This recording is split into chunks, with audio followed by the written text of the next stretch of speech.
Stop.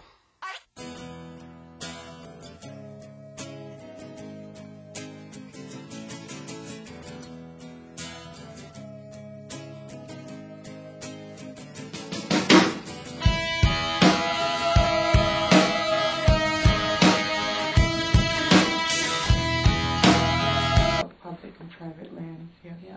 How realistic is either? Well,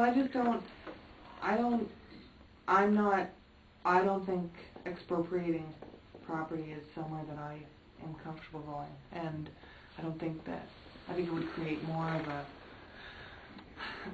bump in the road in terms of progress because of the outcry in terms of property rights. I see it being... And even that kind of inventory of square footage of every vacant space, the time for that, it's just an enormous resource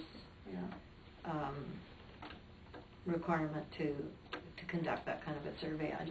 And as you were doing it, people would be getting up in arms. I mean, the Bay building's up for development, and most of the buildings that you see are vacant, aside from a few, are vacant because they're hoping to develop. And so if the minute you take count of them, that developer's going to panic, and it would just be mayhem, and not in a positive sense either. From my perspective. I'm wrong, but I think of all the inventories, that's the least of it would be least beneficial. My first thing would be to question why they would be in a panic if it's just an inventory.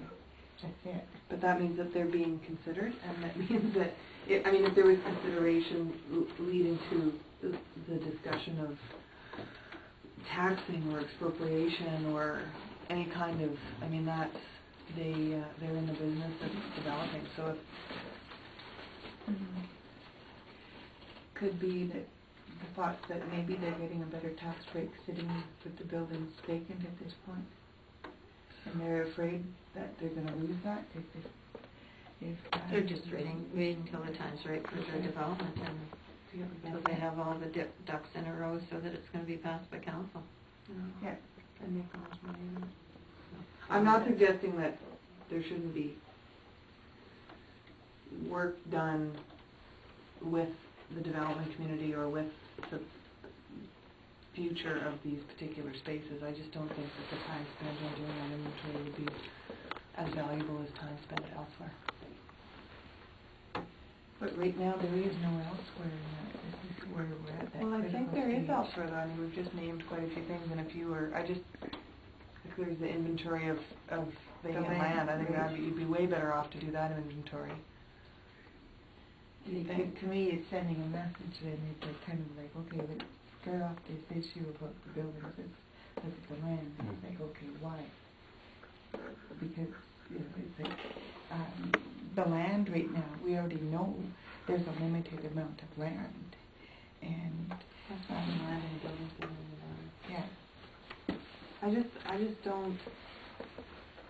From my experience in the bureaucracy, I just see that being an uphill battle. I think there's some more. I think it would be an uphill battle with the land even. Yeah, I agree. I would pair the two. I just think that there's some other. I think there's some other places you'd be better to research. Do an inventory of the current activities that are happening right now, and then streamline them, because I think there's a lot of energy and money already and a lot of resources that are currently being spent, but not in a focused or collaborated or sort of committed way, and so you lose a lot of the energy because it's not being focused. I would suggest that, if we had unlimited resources, then sure, let's do an inventory, and it wouldn't necessarily be a negative thing, but I just think that if we have limited resources, I personally would prefer to focus those resources on something that would be more likely to create an end result than an inventory of property. So why not, you could take an inventory of not vacant property too. There's all sorts of buildings that are vacant 50% of the time, or there's buildings that are houses where the first 2 floors aren't used, or where do you draw the line in terms of what space isn't being used?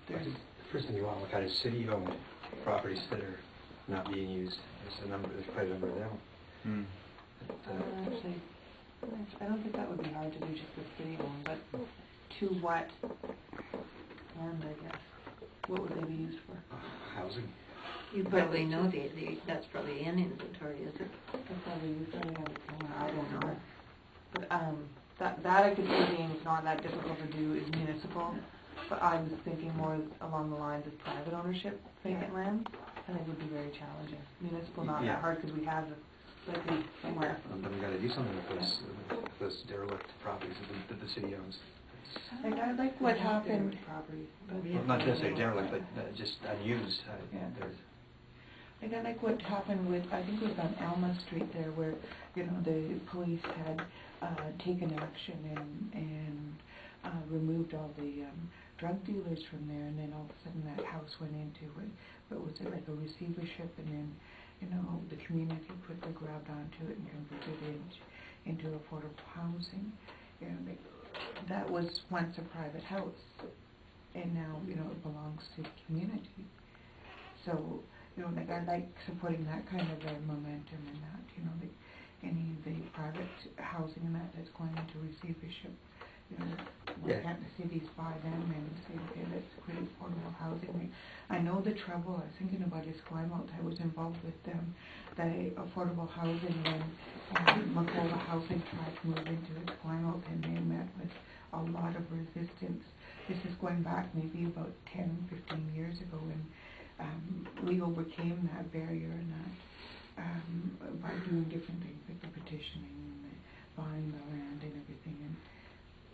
But because of that action, and it was like, okay, well, it made it very hard for the families that moved into the first Macola housing there, because there was a lot of the isms that were happening there, and they're still living with that legacy, and they're still fighting with the neighbors over, you know, who has the right to come through the parking lot, you know, to come from. There's a battle going on between Admirals and I think it's Grenville or Woodbury or something like that. And there's a piece of property in between for the kids' playgrounds. But anyhow, so to get back on track, though, you know, overcoming the hurdles with city council that was resistant was a huge challenge. And I'd like to see more of the housing, like what happened on Alma Street there. But I think that's possible. So do I, and that's why I think that it's not about, I don't think there's a lack of space. I don't think there's a lack of property or a lack of money or a lack of energy, or I don't think there's a lack of those things. I think there's a lack of will, and the lack of will is rooted in the fact that our system is, our culture is, our economic structure is. Our economic system is not about community, it's not about we, it's about I, me. What, you know, what can I get from this, not what can we benefit from this. Mm-hmm. Like you're getting eventually the whole thing, but it's you know, retraining the individual thought to say, okay, well, it's not an individual thought now, it's now a community thought. That, you know, if we act as a community that cares about one another, we can go, you know, move forward very quickly as soon